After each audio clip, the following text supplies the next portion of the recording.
So Good Lord. that's usually how my headaches kind of usually end, is me and my face in the toilet. And I guess it's Maybe you're been going to manifest a new superpower. better not manifest superpower from vomiting in the toilet. I got some issues to work out. No, it sounds like what happens right before, like in the comics, right before an X-Men discovers they have powers. Get a headache? They get headaches, they vomit, and then all of a sudden, like, some crisis comes where it gets worse, and then their powers emerge. You know, I don't think I want to be a superhero now. I don't want my powers to manifest that way. And let's get segue into, hey everybody, this is the Anime4All podcast. This is episode 13, and I'm calling it Inspirations, because essentially what the first half of the episode was talking about inspiration, and the latter half was just, I just watched it again for the second time. I forgot what the latter half was. We should also dedicate at least an hour in this call to talking about different things that people are doing around the world to prepare for Wednesday. Wait, what? Wednesday, it's going to be a huge deal. The 12th of this week's going to be a huge deal? Yeah. I mean, other than Hump Day, I don't know where you're going with this. Well, maybe Hump Day too, but that's not what I meant. I know where you're going, because I can only think of Hump Day. I don't know where you're going with this. No, I know you're kidding. So I'm not gonna get mad. No, I'm literally confused. I don't know what you mean. What does February 12th got to do with anything? It's Froppy's birthday. Excuse me as I look this information up. I marked it on my calendar months ago. You know, I believe you. I 100% believe you that you did this thing. But it's information that I did not know. Of course you looked at Froppy's bio months ago. This probably happened the day I showed you this bio. This is probably the day that this happened. I probably showed you this bio, and you probably did say you marked it on your calendar. Yeah. So it's Wednesday the 12th. I've been buying green things and frog themed things. Getting some, like, you know, those runners that you put around the house, like made out of like paper mache and stuff. I've been doing those, except pink for her tongue. You know, I really want to ask your wife, but I know she's not available right now. I want to know if you actually been doing these things, because if you are doing these things, I'm not shocked. I'm not shocked, which I really should be, but I'm not. Well, what are you doing for Frappy's birthday? Nothing. I didn't even know February 12th was her birthday. I'm been stuck on like my fact that my birthday's coming up this week, 2 days after hers. So Frappy's birthday is like right around the corner, and I just don't know what to do about it. I mean, I sent you that Frappy body pillow, so it should be arriving on our birthday. Oh, is it? I didn't buy you a body pillow. I didn't buy you a body pillow. Don't even. I wouldn't even do that. Why not? I don't know what the yen conversion is on that thing, and I don't want my name to be like on the receipt of this item. I ordered 5 custom requests from this person on Etsy, but they're not talking to me anymore, and I don't know why. You're probably frappied out from using your crazy frappy talk. No, I asked them if it's only 5. They had like custom body pillows, and I said I wanted 5. But maybe they're busy making your 5 body pillows. I don't know. I sent them a message. They sent one back, and then I sent them 12 or 13 messages the next day, and then they didn't ever responded. That's why they didn't respond. You kept on pestering them. I'm just really enthusiastic. I thought enthusiasm was like a good thing in this. You do realize that like people who make stuff on Etsy, as we segue from this topic, but you do realize that people from Etsy, they make things on demand. They're just not laying about in some like warehouse just send off. You think that was how that worked, but that's not how that works. Just because you order something doesn't mean like it's immediately shipped out Like I said, they're probably working on these objects that you're requesting. They probably are. Cause I that's told them I wanted one with an extra long tongue. I wanted one with spring-loaded feet. wait, what? So, and then I was detailed, like all my messages when I was ordering them, like some of the stuff I was doing was telling me what I wanted the dolls to look like the body pillows to look like. If I was this person, I think you're joking. What? Spring loaded. That's not a body pillow is meant to hug and do other things with, Oh, but we don't talk about that here. there was a lot of things spring-loaded that I requested. We had a viewer, and then that viewer left. I think I mentioned the word body pillow. Thank you, Jacques. Thank you. Now, that person will never return to this channel because they think we're talking about body pillows, which they're When not. we They're do not get a half view, wrong. They're not. when we do get a viewer, they're going to be really good though. Okay, on to this episode review because we already spent like 6 to 7 minutes talking about frothy body pillows. Well, what Yeah, about your birthday? it's not really important. It's like 2 days after hers. And I think everybody literally just awed at the fact that my birthday's on Valentine's Day. Don't do that. You All didn't my even do it. life. All my life. Moving on before I get into a rant. I'm not joking either. I will rant about this, but I'm not gonna. Um, Mhm. I guess like this episode, like the first half was about inspiration. Was focusing on the heroes to become. I mean, the heroes to be with Endeavor in the background, and the little small kids who apparently have really strong quirks. I'd like to Mhm. point out a little bit of commentary from President Mike. I love how and it might have just been the translation, but I love how he was like, "How are these kids so strong? I wasn't this strong I wasn't able to produce as much power when I was their age, legally, physically." I don't know what the last word he said. Right. I was laughing so hard because I just find it funny that apparently, like legally was one of the additives he used for being able to produce that much power. Hmm. It was so freaking One funny. thing I one thing I thought was really weird about President Mike in this was that he used the term "their turn" and "your turn" in this, which is like goes back to that theme I mentioned either last podcast or the one before that, where like people are saying straight out, "It's my turn," "It's your turn," it's things like that a lot. But like at the beginning, she was worried, and he says like he goes, "Well, don't worry about it right now. It's their turn right now." And then the woman cries later, and she's like, "They're doing such a good job." And he's like, "Well, keep an eye on it because it's going to be your turn next."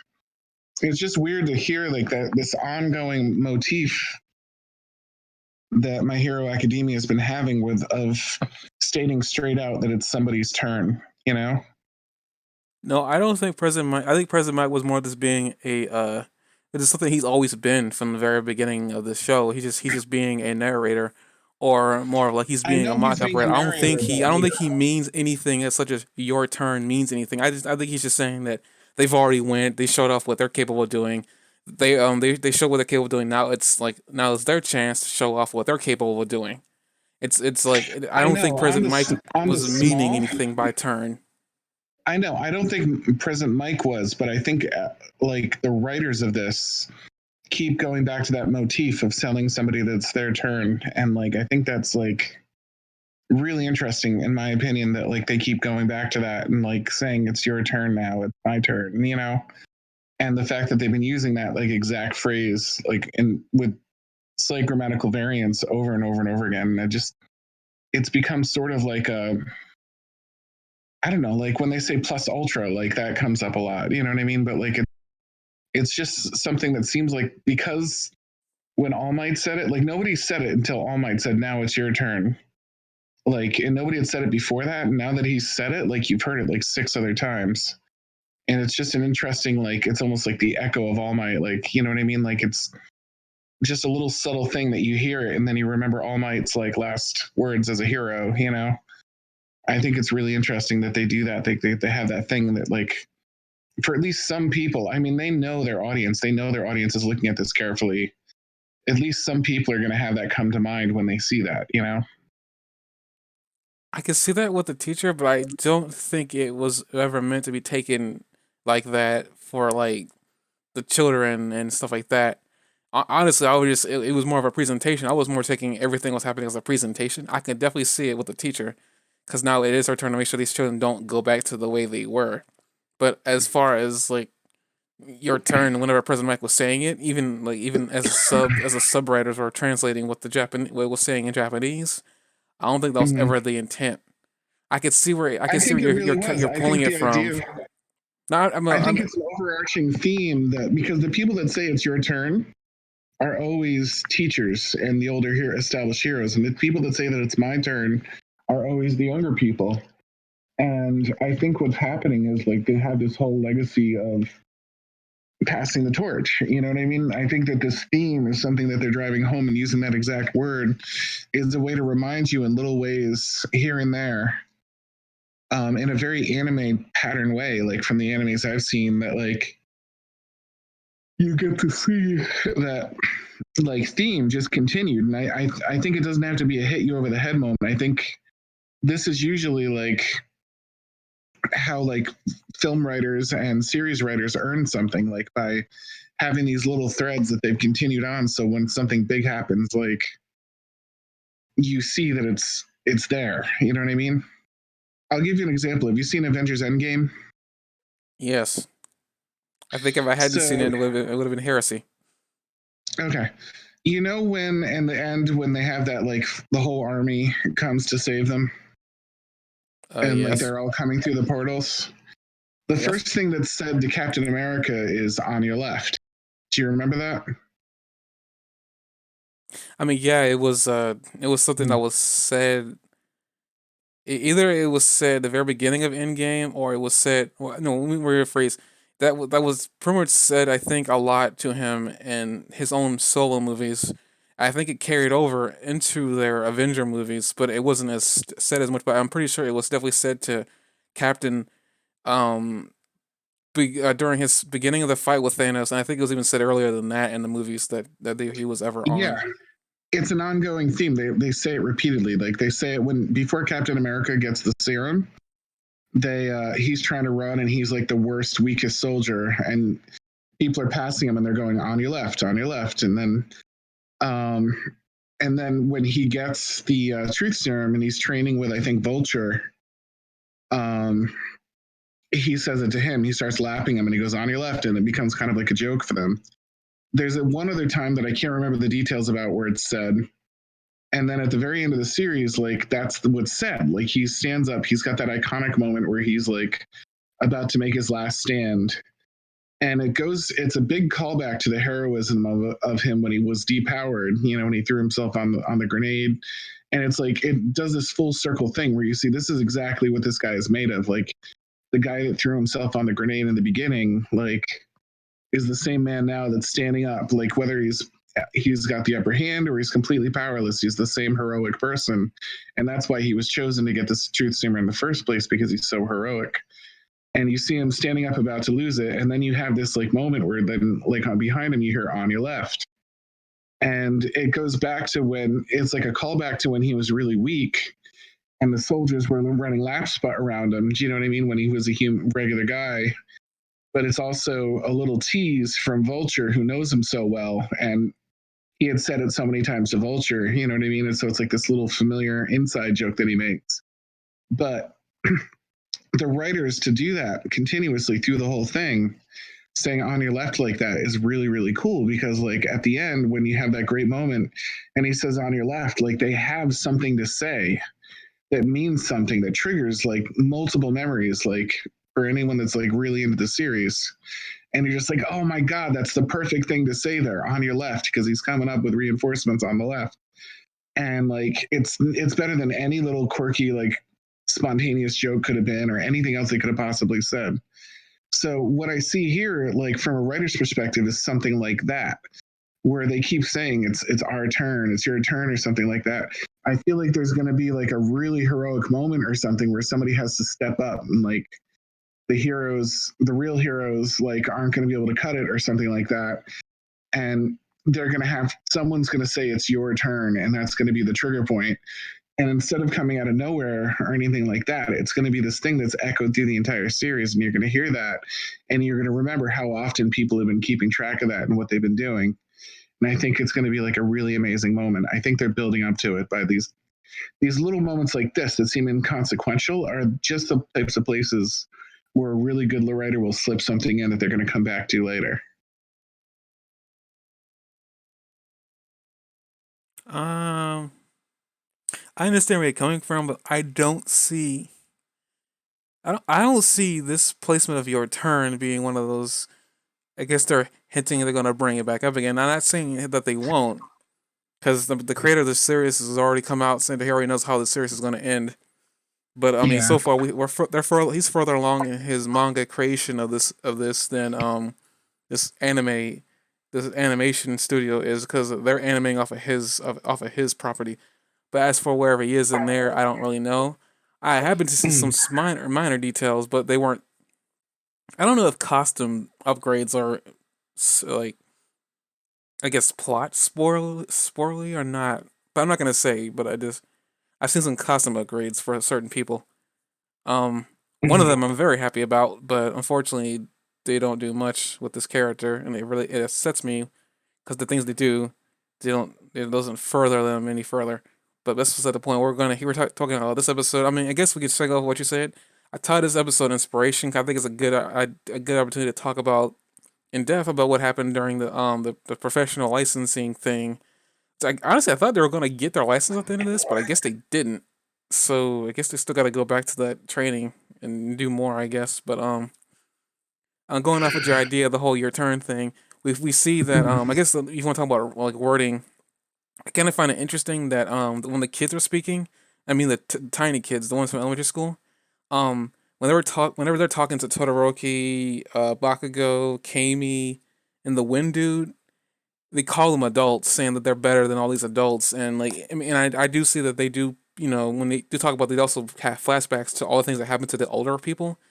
But when it Mhm. comes to them saying that we're going to show that we're better than these adults, even that leader kid, they're looking directly at those four and saying that they're better than them. I kind of find it interesting that these children see these upcoming heroes as actual adults.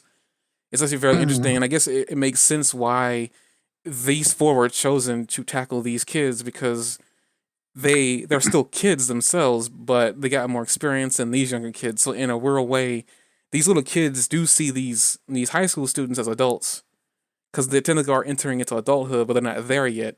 But for whatever reason, these little kids see them as adults, and they think they're better than them because of that fact, and what they've seen and what they've heard. Which brings another interesting point too, is that some people don't think little kids can understand very high level topics, but in real life, this is shown too that little kids do understand sometimes what's being said. You can try to hide or sugarcoat what you're saying, but they can pick through all the little sugarcoat things and see that, well, what's really going on here. And like sometimes the kid can tell when you're lying. And I think this is a perfect example of these kids can see that the hero world's all messed up, and police aren't doing their job, the heroes aren't doing their job. It's just like all kinds of chaos.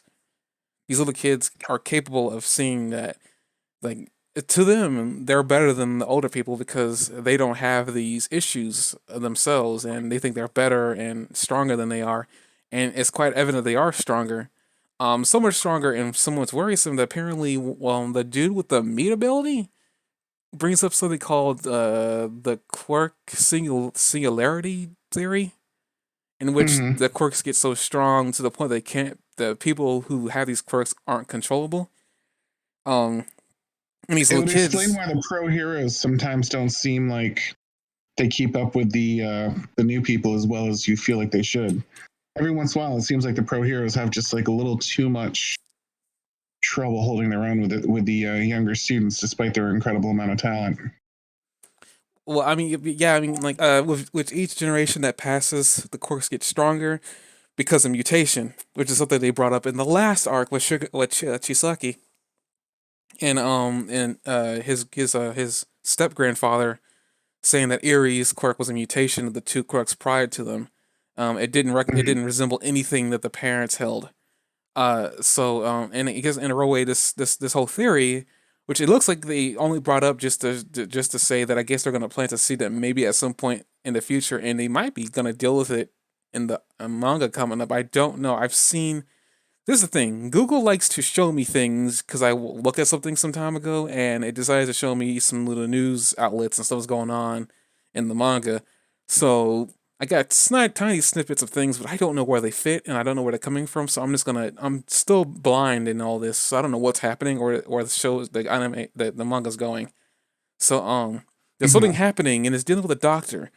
And seeing this, and I'm thinking about this now after watching it twice and talking with you, maybe the Clerk singularity theory might come into play in the upcoming arc of the manga. I don't I think know. so. It's just a theory, haha. But it's I just mean, think about how powerful Lemillion was. I know he's one of the best heroes of his time, but still, how powerful Lemillion was compared to the others, or even just the All Might quirk. That it gets passed on and that it's stronger with each person. well. I mean, the idea is that well, at least with the one for all quirk, the idea is that each bearer passes on a little piece of themselves when they pass the quirk on.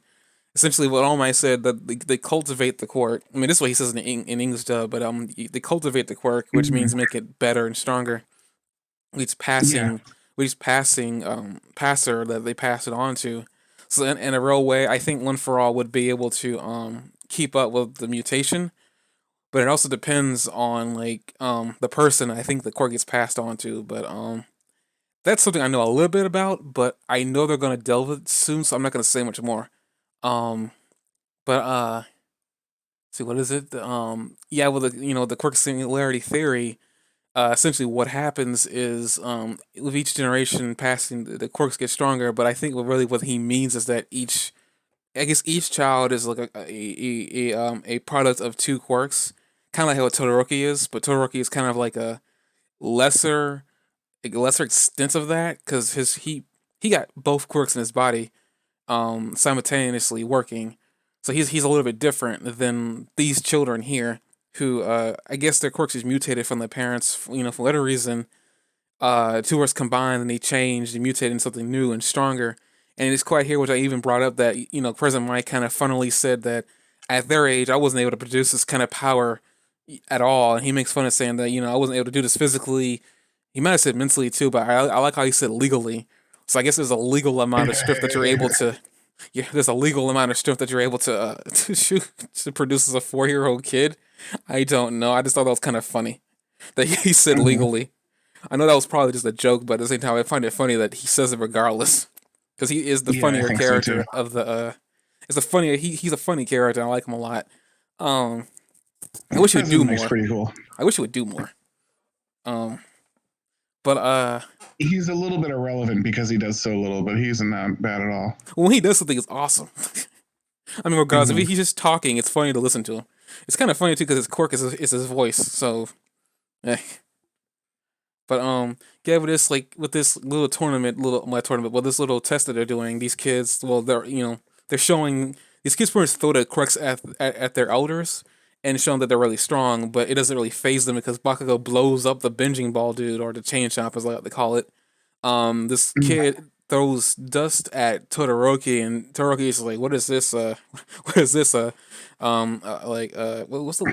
the lesser of like a torrent or something like that? Like, it's just like a A just like drizzle. somebody breathing on me or something like that." And there's a Hmm. girl who pedal has a pedal ability, but it looks like it's not the only thing she has because she also has the ability to throw a love beam. Um, kind of like that chick off of Dragon Ball Super, but I forgot what it was. Yeah, I thought the same thing. She can throw a love beam, whatever, but it didn't But I don't know what phase. it did because it hit her and it didn't do anything to her. Well, no, because that was an illusion that she blasted. Yeah, it was an illusion to Todoroki or But she was standing in the illusion, so I mean, it's not like the illusion was there, but she was standing in it. Yeah, I'm pretty sure that she was standing in such a way that even aiming at the illusion, she was like she could dodge it. Because like The really only thing, like, hmm? my theory was that what it was supposed to do is make who hit you fall in love, but because she was like a heterosexual female, it didn't work. So she played along for a minute and pretended like she had fallen in love with her, and then she like went crazy for it, and then when she popped out of it and she's like, "Hi, haha," not a not a guy. And then like I felt Well, like maybe I that thought was the it. cameo was just being funny because those girls clearly were falling for Todoroki, but maybe you're right. I I don't mean, know. to explain the part that like where it had no impact on her at all. I guess I mean these kids, like I will say that, and I don't know why, but this kind of feels sexist. Like at least all the girls that they shown like a little group of children, the boy children had the more powerful quirk. So I don't know what that was about. I mean, of the girls that we've seen attack, uh, Hmm. it seemed very weird that the guy with the chain chomps and the kid with the hammer, the fat kid with the ton tank. Which, by the way, that was funny to me. Yeah. I like how he just tongue tank and all of a sudden there's a tank thing out of his mouth. I'm like, that was quick. He didn't even bother to. He didn't even. No, he didn't even bother to wait. As soon as the tongue tank came out, he just blew a cannonball. Like, what in the world? He got the kid with the wood hammer, which was very weird. There was plenty of other kids in that group, but they were mostly I think they were just boys. trying to make it look like assorted weaponry and artillery. What happened? What? I think they were just trying to make it look like a assorted weaponry and artillery coming at them. Well, I mean, they did a good They were job of just that, trying to but make I it. mean, clearly, I as think we they have were just trying to make it silly. I think the chain chomp confirmed that they were just trying to make it a silly thing. and regardless, they were pretty strong for little kids. But continue on. This is going to sound stupid. I'm sorry to jump in again, but I got a really strong feeling that there was like this is like really easy to say that's not what it was, but I got a really strong feeling that there was sort of a video game reference there because the chain chomps made me think of Mario, the hammers made me think of the Hammer Brothers, and then the rings made me think of Sonic the Hedgehog. Especially when they made like built the rings into the track, it made me feel like they were going for like a video game kind of like layout with those. I guess, but you kind of like broke the sequence that I was trying to go here because I not completely forgot where I was going when you jumped Sorry, in. dude. Crap. What was I? Where was I going? It was crap. I don't even remember. Oh no, it was like they brushed all the attacks off like it was nothing. Clearly, it was Mm-hmm. nothing. They were capable. And Bakugo blew up a couple. Bakugo blew up the chain chomp. Todoroki wasn't phased at all by the dust. Kami, as we all know, that didn't work on her for whatever she was doing.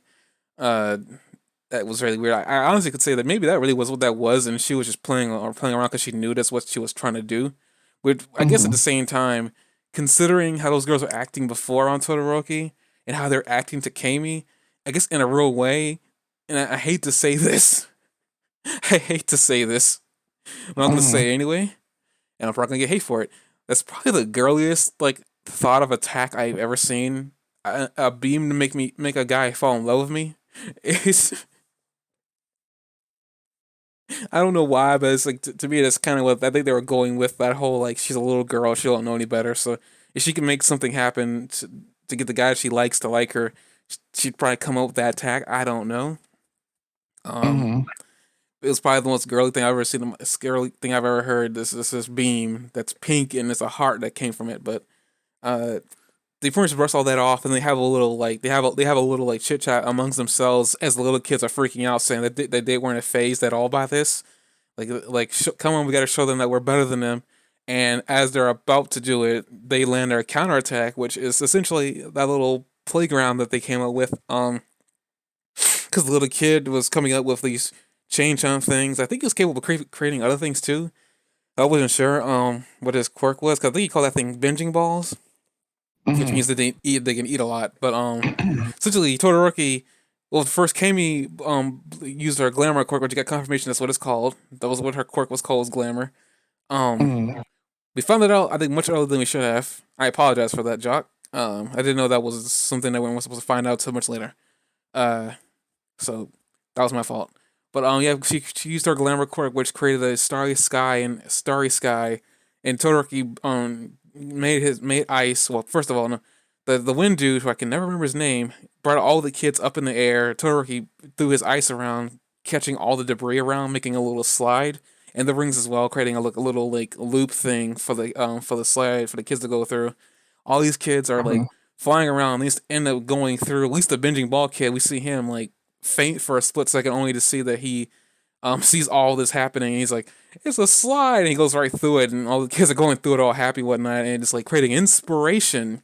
Because after that, we pan over to all the other heroes just looking in awe, and then the teacher, who was crying for a split second, is now crying in joy now because they're getting these kids to behave themselves. But I'm sitting there like, really? This is behavior? This is behavior? This is good behavior? I don't know Yeah. what this is. I understand at this point, I think they're showing this teacher's really incompetent. I'm sorry. I think she was also the same teacher that was the one over Bakugo when he was little. I don't know. You had to go and compare those teachers. Um, well, yeah, she was. It's safe to say this teacher's pretty incompetent. I don't know how you feel about that, but I'm safe to say that like this teacher is very incompetent.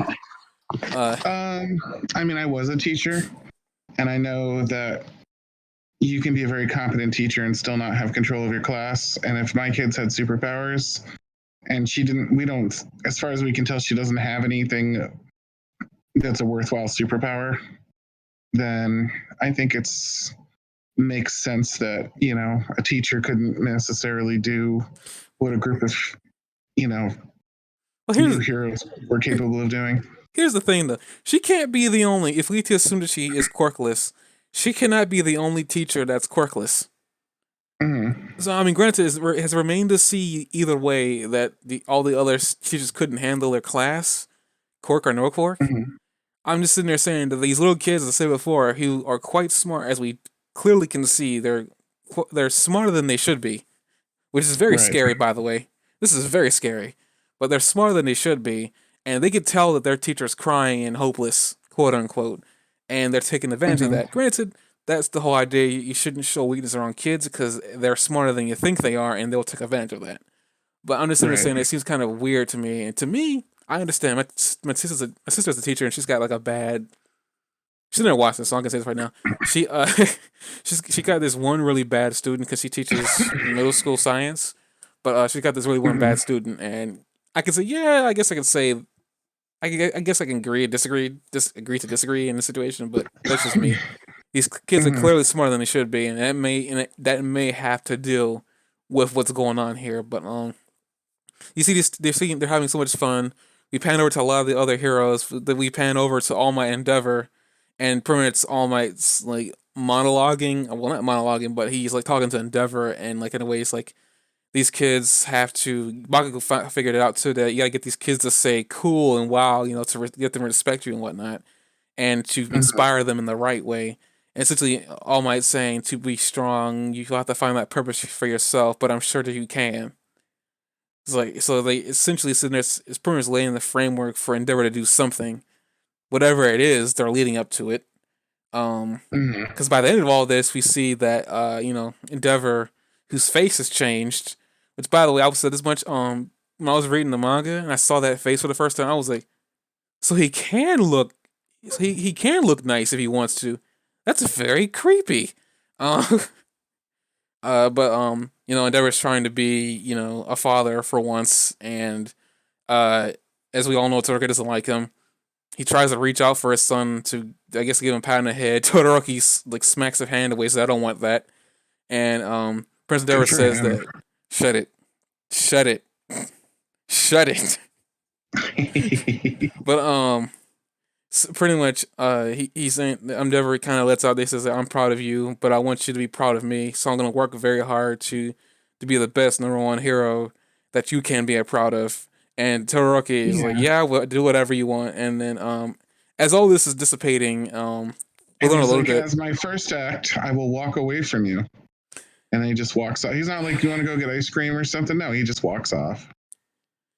Moving on, as he walking away, Todoroki looks back at him. He just looks back, looks at the face of four, going back to his dormitory, which he's walking away too, mind you. He just Mm-hmm. gives off this very satisfied smile, like that he is kind of proud of Endeavor because it looks Yeah, like he's like, bitch, you almost had me going for a minute with that whole speech before he walked off. can't talk nice Hello. about Endeavor. Not one How are you time. doing today? This is the third time we did this podcast. We talk about Endeavor, and all you do is bash him. All you Understandably do is say so. nice But I'm things. All you do trying is to say, give this man the benefit of the doubt and you will not allow me to. You literally cut me off of the pass every freaking time. I'm I noticing this believe is the a pattern victims. here. I'm I noticing this is believe a pattern. victims. I notice this is a pattern. You can dislike Endeavor all you want, but I'm gonna get out what I'm gonna say, Chuck. What's your favorite thing about him? Who Endeavor? Yeah. Things that I do like about him, I can't really say because of spoiler territory. What's your least favorite thing about him? Well, I mean, very simply, when he got introduced, how he was portrayed to treat his family. Um, I will say, when I dislike his wife too because of there's a lot of things she could have done to. Mm-hmm. She could have walked away. She really freaking could have. I don't care what you say that he had this magical hold on her, but there's no way. There's no truth. There's no way he had a hold on her. Okay. Yep. I refuse to believe that because there's nothing showing that he had a hold on her. There's Yeah. nothing. You can claim that a hold she was afraid of Endeavor thing, but she had a freaking quirk too, and I'm almost certain she could probably freeze him down and run away. Because the one thing It's her about fault. her, It's her fault. though, it's half her fault and half his fault. It's totally her. It's 100% her fault. I see it now.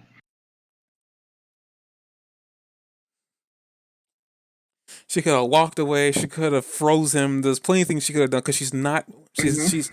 she's not weak. One of the Mm-hmm. main reasons why True. Endeavor chose one of the main reasons why Endeavor chose to marry her or procreate with her, I will say, is because she had a really strong quirk. This was Mm-hmm. stated. This was actually stated as fact. So she's not weak. He had no hold on her. I think she could have walked Sure. away. I think she could have walked away at any time she wanted. Instead, she decided to panic and burn her son. Yeah, that's what the jury will say. They'll say, "Why didn't you just walk away?" Mhm. Some people would. And she'll say, "Gosh, I don't know," and he'll go, "Not let Endeavor off." I see.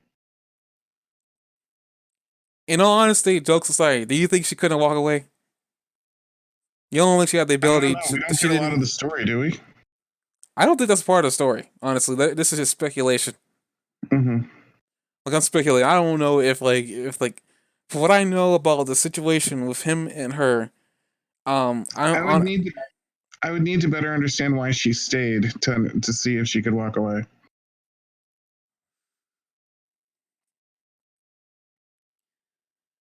Oh well, they're setting up for that too. We're getting, as you could probably tell, with the focus on Endeavor that they've shown these last two episodes, we're getting somewhere to like dealing with Endeavor, and I guess whatever he's gonna do.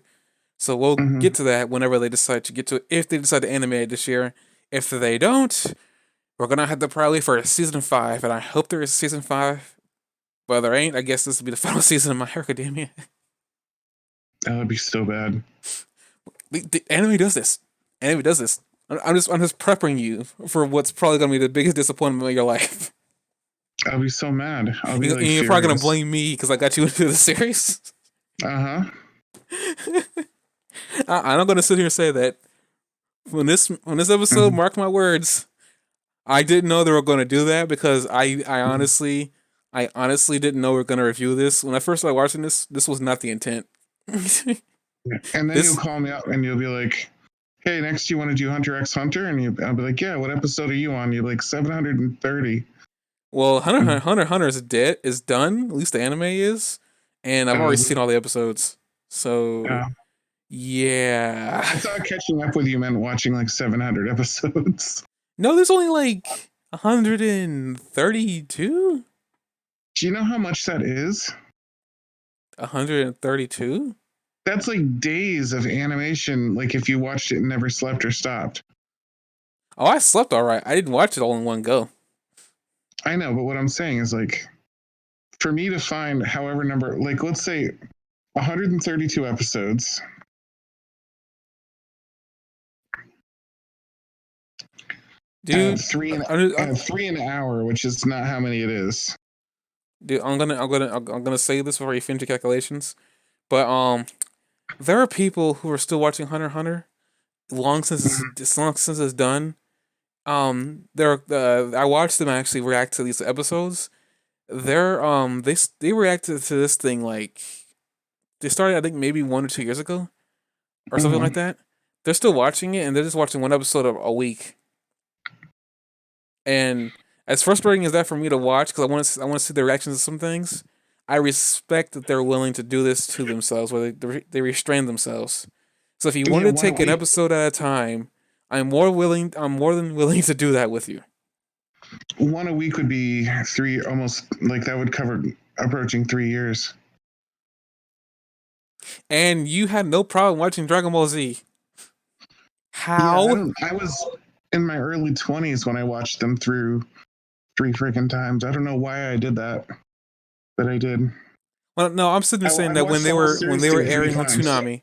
No, what I'm saying is when they were airing on Toonami, they Mm-hmm. released an episode. Which, by the way, Dragon Ball Z and Dragon Ball Super combined are way longer than Hunter x Hunter. By the way, I would say Mm-hmm. 132. I want to say probably was the end or the big end or the middle of the Frieza arc.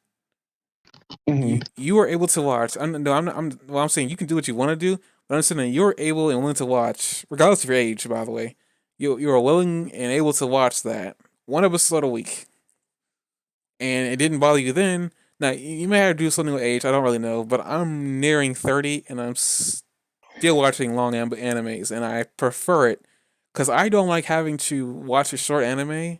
For one, to only have to search for something else.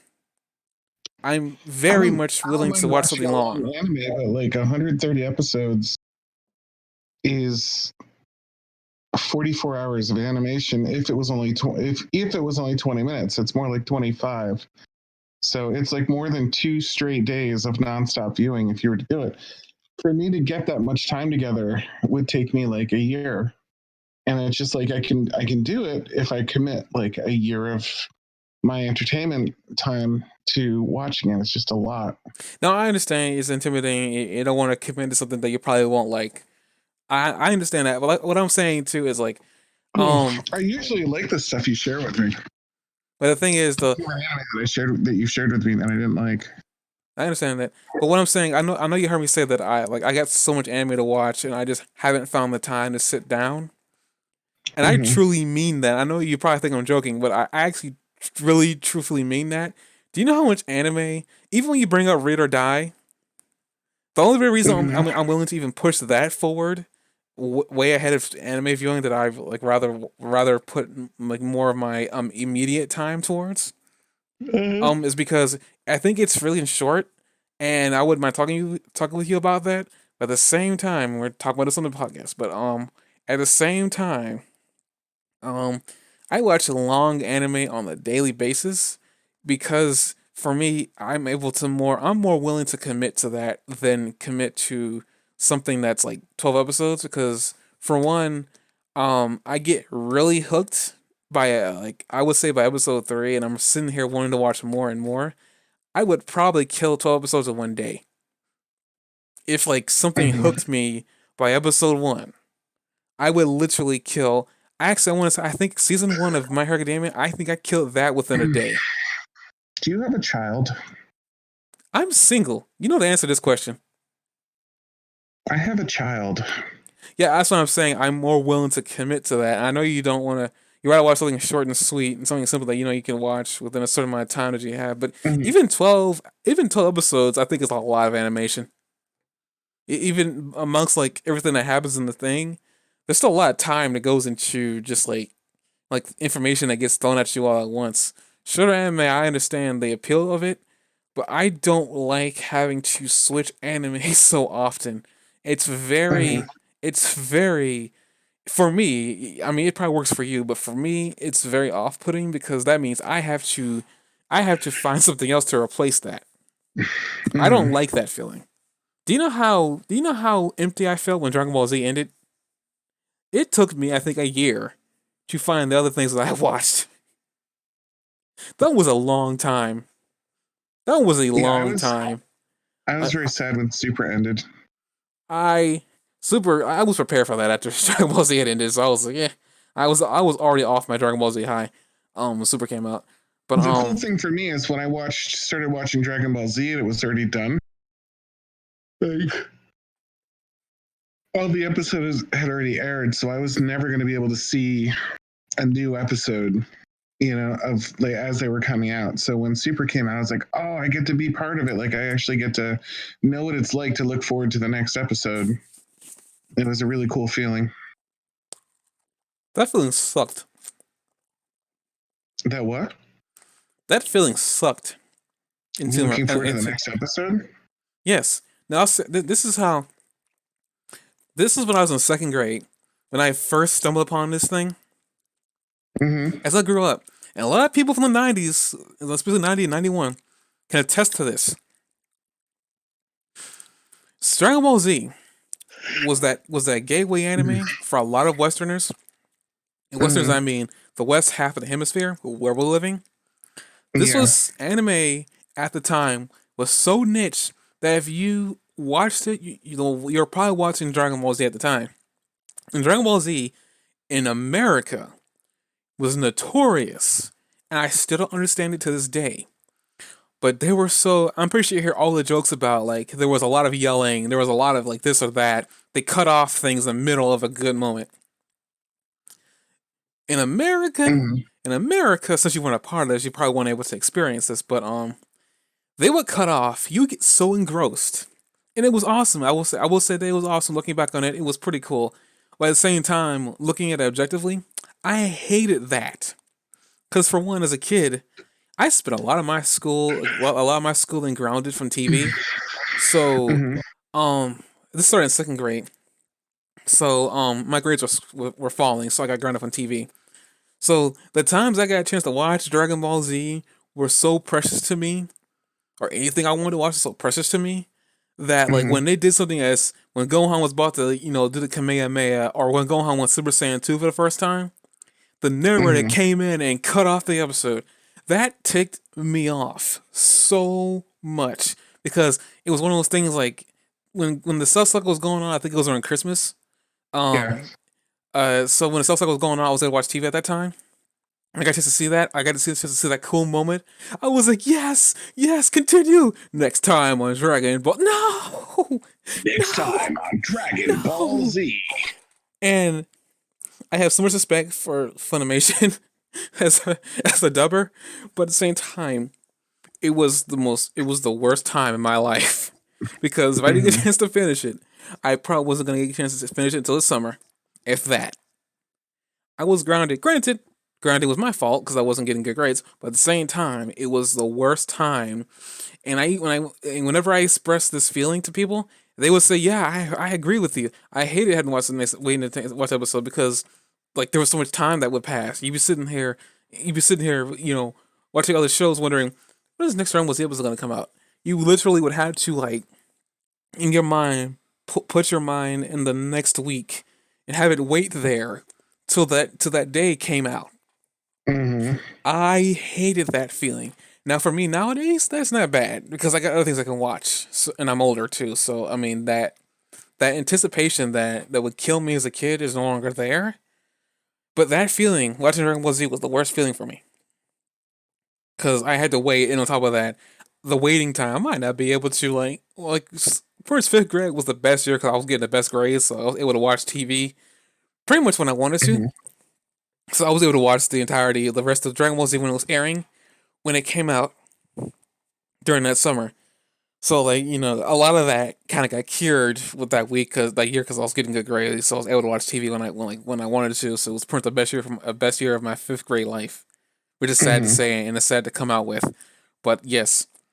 So I mean, yeah, you may think that feeling would feel awesome, but being a little kid during that time and when anime was so niche, and also watching Dragon Ball Z made you a nerd. Um, Mm-hmm. or should I say geek? Yeah, geek. No, is it geek that are good in school or is it nerds? Whatever. It wasn't cool to watch that The stuff. nerds were good at school. Okay, like pretty much if you watch Dragon Ball Z, you are a geek. And by the Mm-hmm. way, a lot of kids probably listening to this in the future are probably saying, "What are you talking about? Geek is cool." No, it wasn't. Not when I was growing up. If you were called a geek, you didn't have many friends. And by the Mm-hmm. way, I had a small group of friends. I think were maybe I had like five. Some of them I still talk to this very day.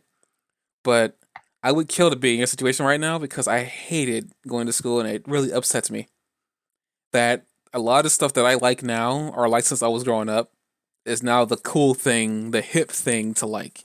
It irritates me more than it should, but it really does. I look around seeing kids younger than me, and I'm sitting like, wait, you can openly like this stuff? What happened? Oh, Moving on. I'm sorry. As you can probably tell, that got to me. how's that soapbox doing? Don't fall off it, dude. I think I already fell off it. Like I think I fell off it like 50 minutes ago. I think it imploded. But yeah, but back to My Hero Academia, the anime we're talking about right now. Um yeah, I guess the end off here, Endeavor is saying that he wants to change, and we'll see how that if he's able to or if he really wants to change in the Hmm. future of this show. Then we kind of go to the ending of this episode, and essentially is a culmination of all the UA students returning back to a normal schedule of schooling. Um, we see that apparently Ectoplasm, the guy who can make multiples himself, is the math teacher, Hmm. and really likes math. And I'm gonna sit here and say that that makes so much sense. The guy that can multiply likes to multiply. Haha. Uh, well, yeah, he likes math. It's like it's kind of funny to me that he's the math teacher. Mhm. Uh, Yeah. I think it's actually kind of funny that like President Mike is the English teacher. Well, yeah, he's very English, isn't he? I guess actually when you think about it, he does say a lot of English words. English is his thing. That's making sound is his thing. Well, making sound, you could make a lot of arguments for that, but we're not going to get to that. PG rating. Wow. Uh, demonetized. Even though I wasn't gonna get monetized at all, so it doesn't really matter. Um, essentially, as the episode's ending, we get into something really weird, and it's between Aoyama, the guy with the belly button laser, and Midoriya. Um, Hmm. and this is weird on so many levels, and I still find this weird, even knowing what it was about and stuff like that. I thought we were gonna find out he was gay. I was just waiting for it. I thought we were gonna find out he was gay.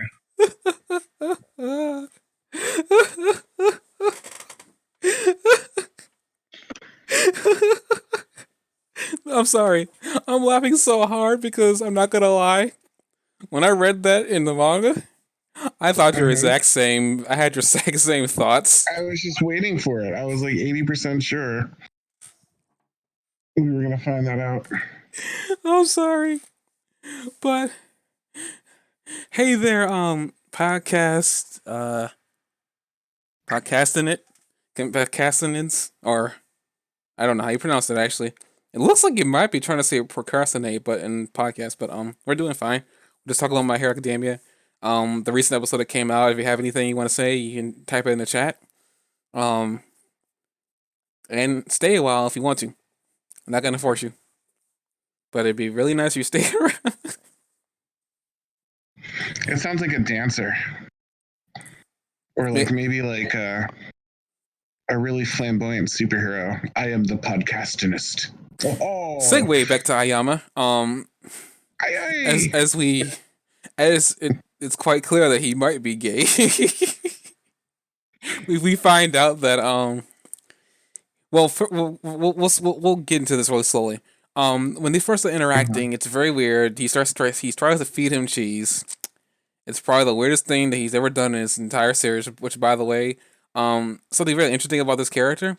If you like watch some of the episodes he's in, somebody brought this up too. That he's always like breaking the fourth wall because he'll always be looking at you, in any of the scenes Mhm. he's in. So if you want to go back and look at all that footage, you're more than welcome to. But I've actually seen an image of him doing this, and it's probably the creepiest thing ever. Um, but speaking of creepy, Ayama tries feeding him cheese, forces a cheese log down his throat. We cut to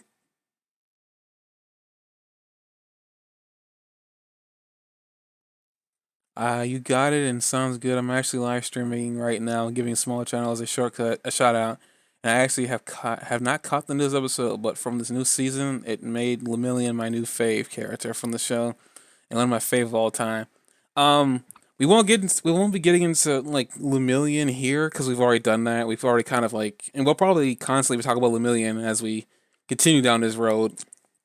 But I think I don't know what I named the video, but I definitely do know we pretty much like fangasmed all over Lemillion in one of our podcasts, right, Jock? Yeah.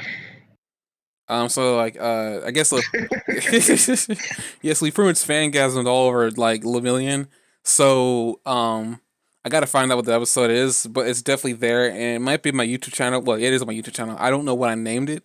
I feel like I might have named it Lemillion, and I might not have. I might have named it something else.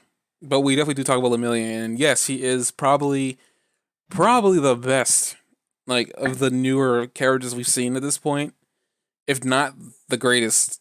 Um, just because of what he stood for and what he's managed to do, quirkless. But we're not gonna get to that Yeah. because we've already talked about that in length. Considering he hasn't met Froppy yet, I mean, he's pretty good. Ugh. And that's also another in joke. Come to those. Come back to our podcast for those, because right now, Froppy jokes are probably what he's known for. Ugh. This man was a froppy bed pillow. Moving on. Uh, um, we were talking about something and I completely forgot. Oh yeah, the we're talking about belly button laser dude. Uh, he's acting weird, and we see we cut to after the cheese episode. We kind of cut to Deku sleeping. Um, and we see that his bed is like facing. Well, his head is facing the wall where the window is, where his balcony is, which by the way is probably the creepiest thing ever too. But he has a balcony out there, and we first see Belly Button Laser being a stalker, looking through the window, seeing Midoriya's asleep, only to leave him a blanket of cheese, spelled out in katakana, I think that's what that is, saying "I know." And I'm gonna say that was probably also the most creepy thing I've ever seen, and also probably the most frightening for Midoriya because he probably didn't know what he knew. Just flat out spelled out in cheese that I know. And essentially, they have a conversation during their training thing with trying to find out the new moves. And he pretty much lays it out that he what he knows about Midoriya is the fact that he knows that Midoriya's quirk isn't compatible with his body. And through this, we find out a little bit more about Ayama, which is, yeah, his name Ayama. He was born with a quirk that pretty much does not fit his body. I guess which is a little bit interesting world building too. That like there are people being born with incompatible quirks, which is very weird, and it kind of is actually really interesting to think about that. That well, it seems like he doesn't know much about Deku's abilities, but I will say this much that Ayama, you're not that similar to Deku than you think you are. I mean, yeah, you do have similarities with your quirks, but at the same time, um, hmm, let's just say that Deku will eventually get over that. I hope. So, I have to ask you a serious question here. oh dear God, this better not be Froppy involved. No, I'm not asking you a Froppy question. When a man goes to another man's apartment, Oh dear God, no, stop, no, this is PG, no, and he brings a blanket and a bunch of soft cheese. oh dear God, No. What is he hoping will happen if he finds? I don't know, man. I don't want to answer this question. That's Because cool. he doesn't sneak over and like put it there and hope he doesn't get. He's awake first. If he had found him awake, what was his end game plan with that blanket and cheese, man? I don't want to think about it, man. I don't want to think about it. That that scares me. Cause I will honestly say, thinking Aoyama was gay, I was really concerned about Deku's well-being, and I was like, "Oh dear God, they're doing this ship now." At first, it was I thought not only was he gay, but he thought, and that's why he was saying no. But he thought that Deku was gay. I thought he was saying, I know you're gay. Because, gay people sometimes think they know when someone else is gay, like they have magic gay identification powers.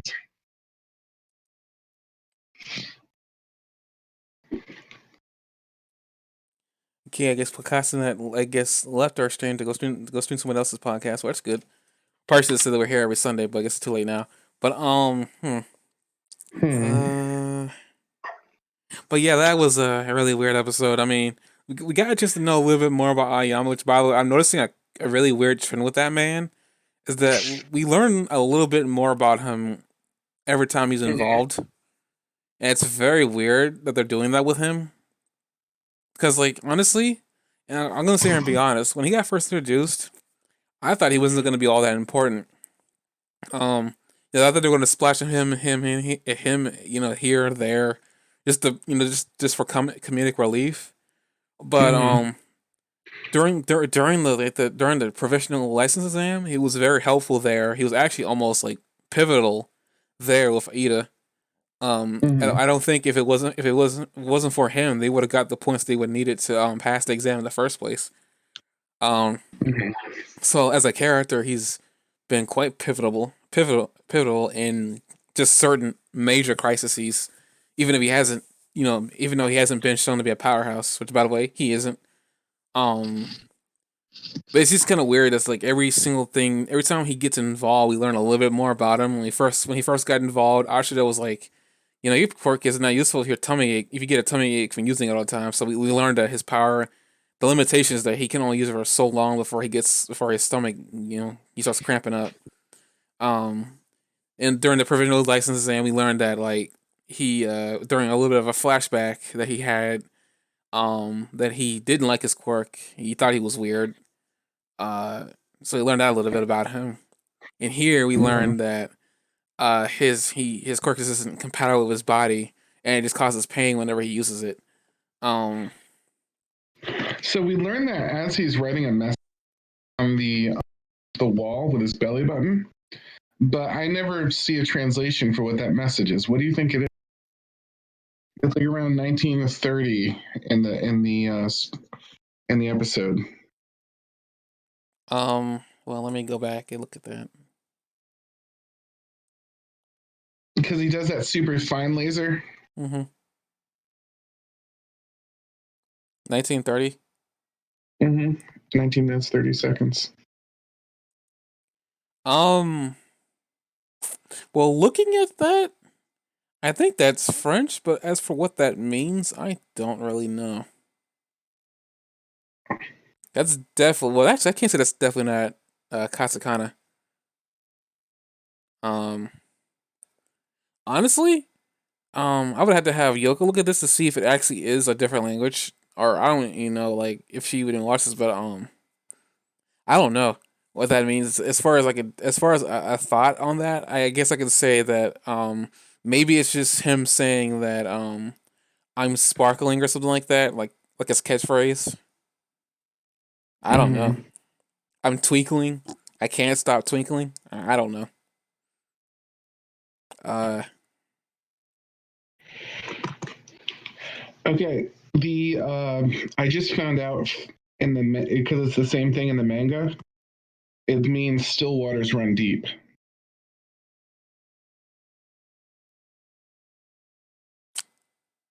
that's still confusing because I don't know what that's referring to.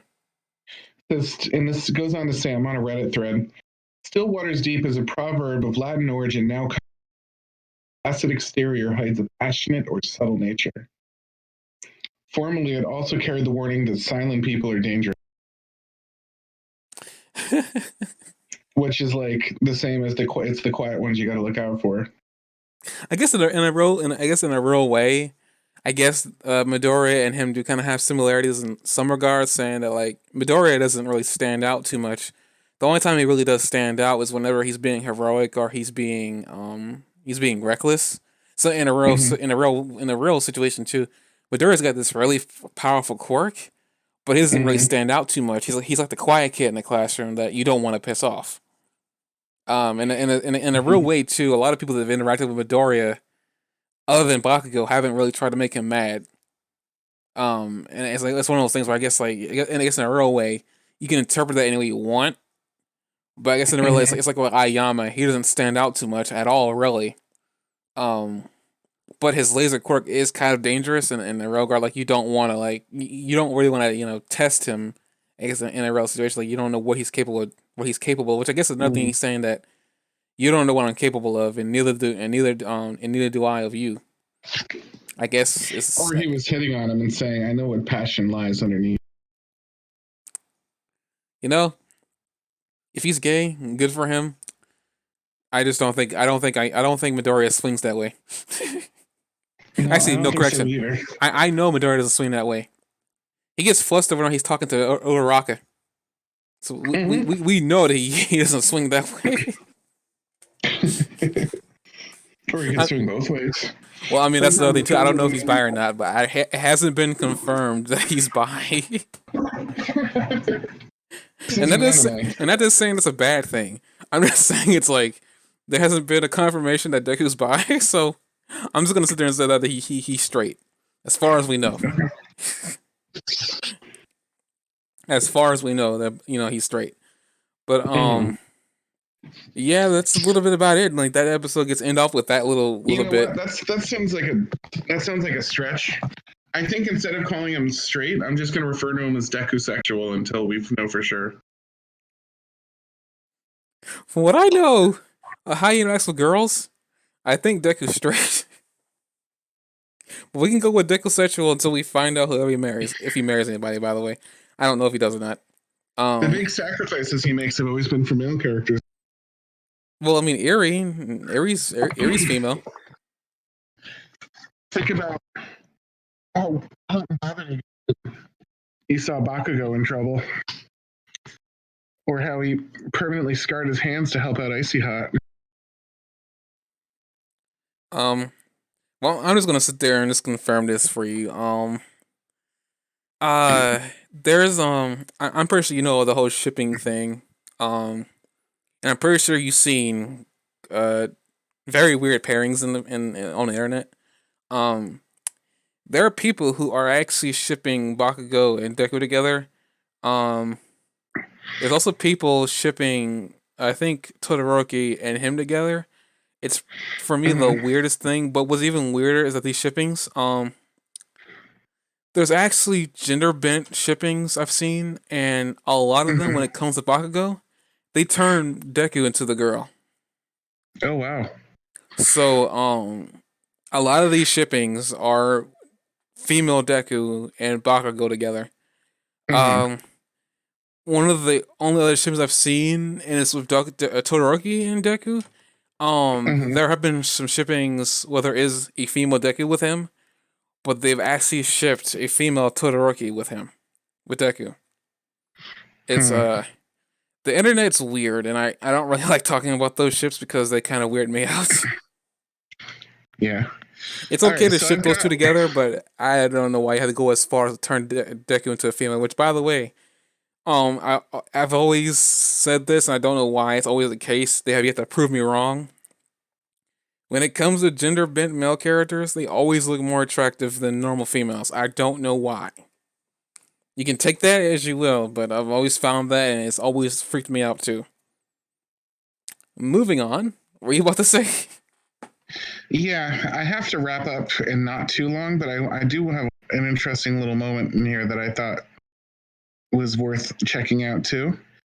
There's a moment at 1838 or so where Bakugo comes up.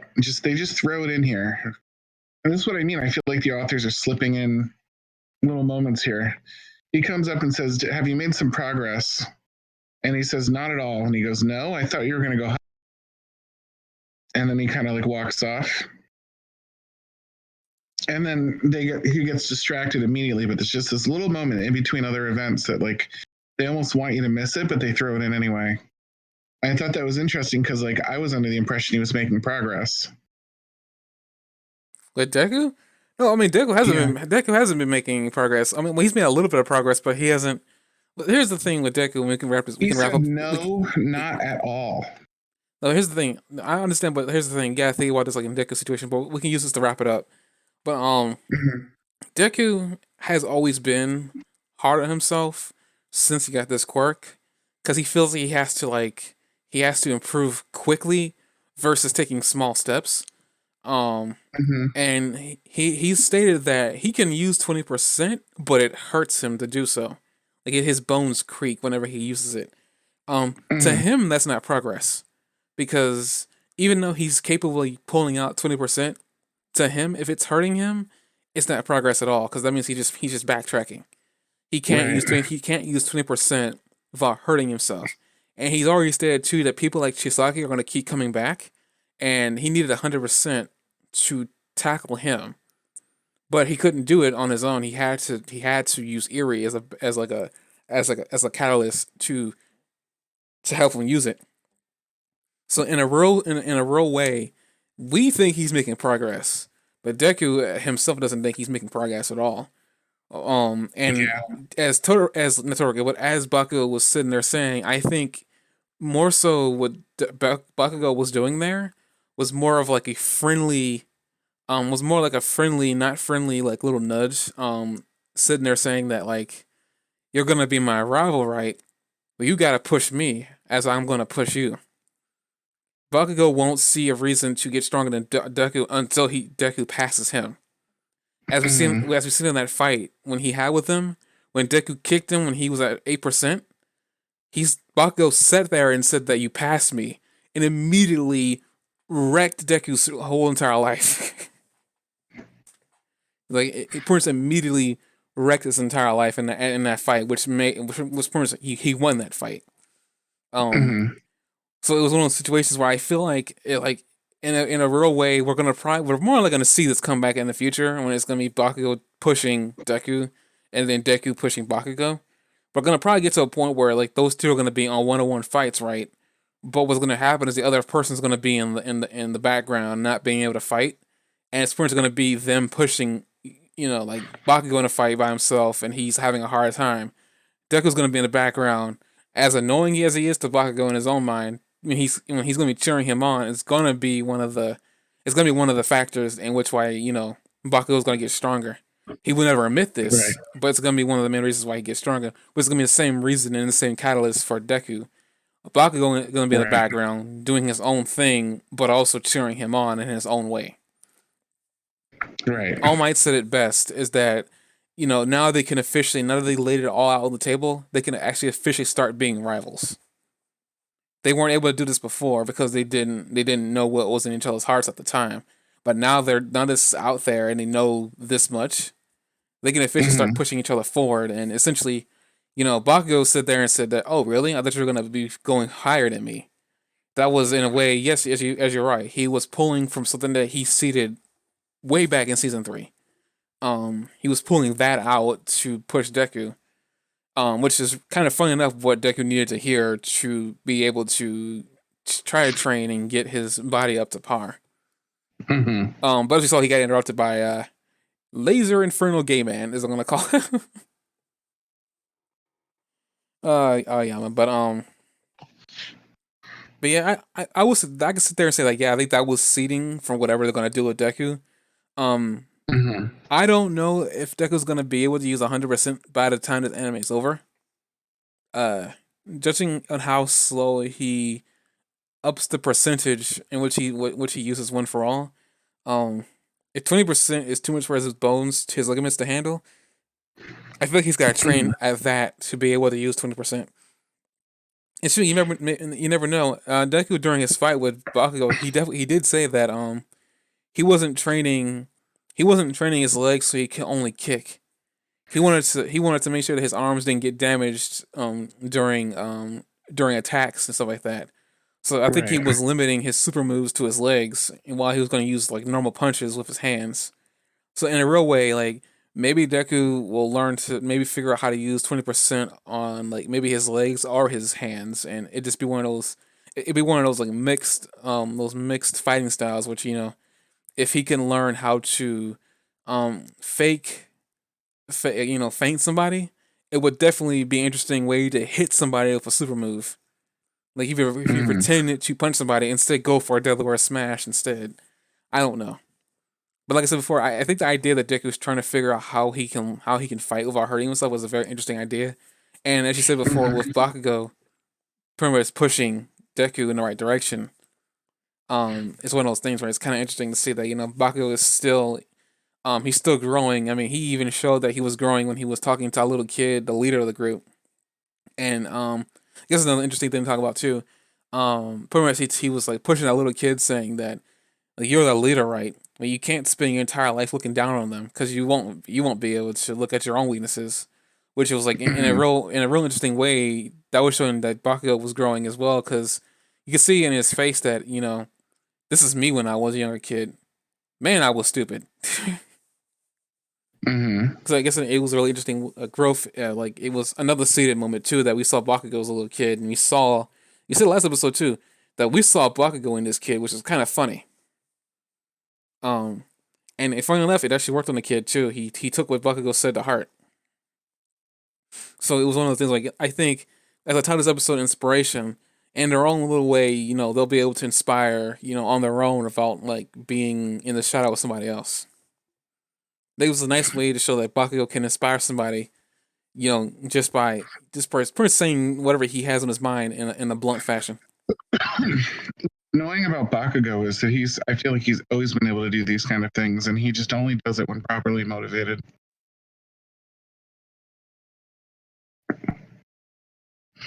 I think anybody's capable of inspiring people. It doesn't need to have the right motivation or given the right direction. Um, I mean, no, I get what you're saying. It's just Bakugo just seems like he can do literally anything, except that his personality stops him from doing it. I'm not saying that's wrong. I'm just sitting there saying that anybody. But I feel like you're trying to separate somebody, in this in your little like little bit of a sentence there, and I caught on to it, and I wasn't gonna let you separate this individual who is always on fire. I see what you're trying to do there, and I'm not gonna let you do it. It Aww. was a sly little remark involving Bakugo, but I know you probably think it was gonna catch on, and I knew exactly what you were trying to do, and I You have a won't let heavy you do dose of it. vigilance going there. What happened? You have a heavy dose of vigilance going on. I was just listening to what you're saying because you have a tendency to have hidden meanings in your sentences, and I wasn't gonna let you. You came so close to agreeing with me too. I was like, I was sitting there like he was choosing his words wisely, trying to hide a hidden meaning. I wasn't gonna let you do that. But honestly, yes, Bakugo. The thing is, what you said was true. Bakugo could do anything. The thing is, this was always seated in Bakugo as a character from the get go. Even back when people didn't like him as a character, it's the funny thing with him as a character. Bakugo kind of falls into a character trope, but doesn't go all the way into it. Hmm. He kind of falls in that whole jerk character who always looks down on the main character, but the main character is always better than him. Hmm. Bakugo only like puts like half his body in there because the other half he actually is very good. The teachers have even remarked that like Bakugo is very good. He's very very intelligent. He's very quick on his feet. Um, he's Hmm. done things of his quirk that I honestly wouldn't have thought to do if when I was his age. I probably would have figured that I could do that when I was probably 25. So Hmm. the things such as redirecting his trajectory whenever he's flying. He's learned that he can produce big explosions and smaller explosions. He's learned to concentrate his explosion to a point in his hand. Uh, Hmm. he's done things of his quirk that I honestly would have never thought to do. Um, so we're constantly being fed, that Bakugo isn't to be meddled with. Even when he got Right. kidnapped, Bakugo got kidnapped, and a lot of people thought he was going to switch sides. Then we got Aizawa saying that he's watched Bakugo this entire time, and he knows the kind of character he has. He isn't going to be Hmm. easily swayed, and we get switched over to Bakugo in the League of Villains, and they're trying to persuade him. Bakugo is saying no, like I want to be a hero my entire life, and you're not going to change that. Right. Like Bakugo has been shown to be a very stubborn guy, but also a very intelligent guy. He can read the room just as fast as Deku, and it's like one of the weirder things too. It's like Bakugo and Deku kind of have the same like not really. I mean, Bakugo has like because they were four, they're 12 now, so he has I guess 9 years, 9 or so years over Deku and quirk manipulation and knowing what he's capable of doing. And Deku is like learning, and he's finally achieved some level of control to be at the same starting point as Bakugo. But they have those two are really intelligent. They're really freaking smart. I mean, well, intelligent smarts. They're intelligent. They're capable. Like they're capable of thinking on their feet. We seen Bakugo do that when his first fight with Deku. When Deku like swung him, he immediately did an explosion that slowed down his speed, so he could gain a grip on Deku to swing him. It was like Hmm. Bakugo did things that like really to me it was like good gracious, this guy is really good. Like okay, he deserves to be cocky. Like at Hmm. least in this video, he deserves to be as arrogant as he is because nobody was as good as he was. He literally, Right. at that point before he met anybody in UA, nobody could tangle with him. Like he was by far the strongest kid in his school, and Deku saw this too, and it was one of the things like that which drew Deku to Bakugo. You know, it was like he was so great. You know, he's gonna be the best there ever is. Um, and I think it's one of the cool things too that Deku says that all my isn't the only person I look up to. I look up to you too. So it's like one of Yeah. those. It's like one of those really cool things. And, you know, Deku is able to admit that you know Bakugo is cool, and there's no doubt about it. So yeah, this is one of those things where like yeah, Bakugo definitely as a character, like he definitely he went above and beyond my expectations for his character because I honestly thought he was gonna be this really bad jerk character, and Hmm. he's done more than surprise me. Like his growth has been very weird to me because I've never seen a character switch so quickly, but still keep a lot of what I like about him and his personality. Yeah. Like if He's I one had of to the end only on ones with anything, like a really solid character. huh? What happened? Him and like to a much lesser extent, or have like character development arcs going on outside of Midori. But there's Sorry, not a lot you've of been other cutting out characters. in your entire speech. What? I said that Bakugo and to a much lesser extent Uraraka have I think the most character arc going on out of the non Midoriya characters. I think the other some of the other characters are progressing, but those two seem to be like taking twists and turns to their and not just staying on like the same basic trajectory of their life.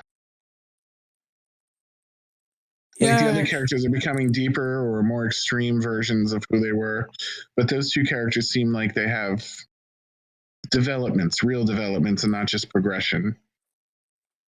I mean, okay, yeah, I understand that, but it's like I guess when I was thinking about when you said all that, I was thinking about Froppy as well. Um, I don't think her development is that bad. I mean, honestly, what's I guess very jarring with her, Mm-hmm. um, is that they stated this from the very early on, and I don't know why they decided to state it so early. I wish they would have waited to state this about her. Mm-hmm. Um, but they said that Froppy was very stable amongst all the other students there. She was very capable. All her skills were like pretty much like I guess at her max. She could do with some Mm-hmm. improvements, but they said that she was very stable. She was the most sane, I guess I would say, of all the kids that were there. Yeah. That's cool and everything, but I wish they would have waited to state that about her because now I'm wondering what they're gonna Mm-hmm. do with her. If they're gonna do anything with her at all, Mm-hmm. because they did her internship. Which, by the way, she was the only character they freaking dedicated an entire episode to amongst the other Yeah. students for an internship. Well, they did the other ones you saw definite But yeah, but the thing is peaks that of what was going on. I think we had an entire episode just with Froppy involved. We didn't see Yeah. nobody else. And she was on her internship, and Mhm. it seemed like they were gonna give her direction. I might be wrong. You might be able to you might be able Mhm. to straighten this out for me, but I feel like they're gonna go. Well, they had her going Mhm. in the direction, and then they just stopped her for whatever reason. I felt like she was going somewhere, and then she just decided, "No, I'm gonna take a nap over here."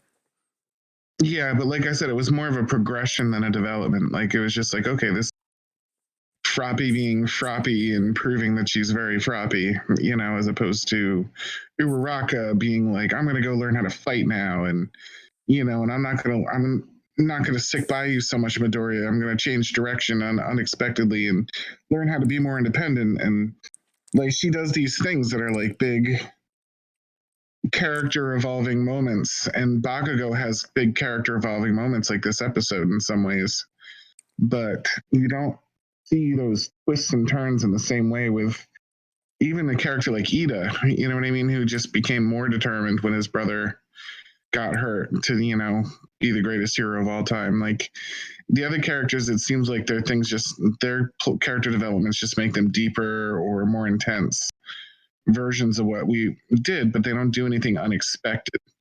Uraraka surprises me sometimes with her plot developments, and Bakugo, while he doesn't surprise me because his character evolution is so similar to Vegeta's for me, it's still full of surprises. So it's still full of interesting developments, let me put it that way. But most of the other characters haven't had a development that really threw me for a loop, at least on the good guy side. But I guess that's kind of like where I guess some of the flaws with My Hero Academia kind of like reveal themselves. I think they really revealed themselves during like the overhaul arc, but to just shorten it, um, it was cool and everything to see a lot of these new characters. But I guess you're kind of right that we went through most of the season with these older characters, and we kind of grew to like them, and they just weren't involved for one reason or another. So just saying that they're they weren't picked to go with the big three. Yeah. And like that was the only main reason why they didn't show up is the big three didn't choose them. But then we have like Yeah. characters like Sun Eater who takes on Red Riot only because he kind of felt sorry for him and he wanted to see him shine, Yeah. stuff like that. And then like the girl, I forgot her name. Dang, I'm gonna probably not know her name until they do something with that chick. But then they have her pick Uraraka and Froppy up because Mhm. um their previous intern or something, like they got word that these two are pretty good, so she wanted to see them in action. Um Mhm. but honestly, in my opinion, from a writing standpoint, the only reason I feel like he even shows those two because he's done the most with them and they're girls. I feel like that's the only Mhm. reason why they even like why they were paired with her. They're also very grounding characters, and he needed like he probably writers probably wanted something that was like very foundational. Those two, despite Uraraka's character developments, those two were very foundational for Midoriya, but also they probably also want Uraraka and Midoriya's like love relationship to like plot to at least have a bookmark in it, and go to the back burner for a little while. But if she was completely out of the picture, then it would kind of feel like it was fizzling out. But we can still build that narrative of she was always kind of around. And hey there, Kuwams. I think I'm pronouncing your name right. Um, we're Hey, Qualms. we're getting ready to wrap this up. So let's see here. I think that's it. The, Yeah, I the think that's. preview didn't really do too much. I didn't see the preview, so we don't have to talk about that. Okay. I kind of wanted to say those things sort of, for me just to watch the next episode, without knowing what's coming up. So I Mm-hmm. don't know what's coming up, and I already, thanks to Google, I already know there's a character coming up that I already knew about months in advance. Should I leave? I've never seen Image. No, you don't have to leave. You can stay. You don't have to watch My Hair Academia to watch this. You can just like listen to this in the background if you want to. You don't have to leave. And this isn't the only thing I do on my channel either. So, I mean, is this in your thing? I do stream video games every now and then. So, It's always that to look forward to. But yeah, I think that's about it. No, you're very welcome, Quams.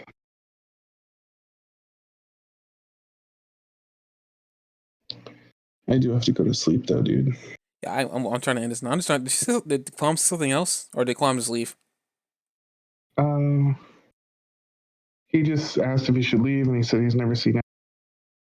Yeah, it looks like they just left. So okay.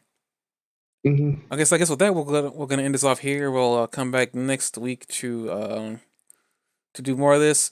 I might be doing something on Sunday. I don't know. We'll have to see. It depends on if I'm able to beat this game or not. As I was gonna review something with Stefan, so I don't know yet. All right. I'll keep you posted on that. All right. I'm pretty flexible. All right, guys. See you next